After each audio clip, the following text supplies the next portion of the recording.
si DJ Frankie sa GV 99.9 Your Good Vibes. Samantala, 3 menor de edad na sagip sa Cavite. Guardia arestado sa posibleng child exploitation. Narito ang balita, hatid ni DJ Joey Boy. GV Balita Express.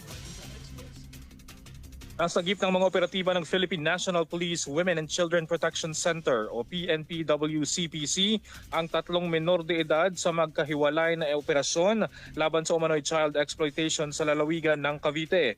Ayon sa otoridad, unang nagsagawa ng operasyon ang mga otoridad sa Bacoor City bago ito sinundan ng rescue operation sa bayan ng Silang, kung saan matagumpay na nailigtas ang 3 bata mula sa hinihinalang mapanganib na sitwasyon. Kasabay nito, inaresto rin ang isang 27 anyos na security guard na dati umanong kapitbahay ng mga biktima.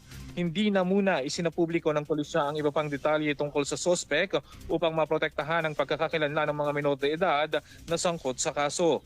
Patuloy na iniimbestigahan ng mga otoridad ang buong lawak ng insidente at tinutukoy kung may iba pang taong sangkot sa umano'y pagsasamantala sa mga bata.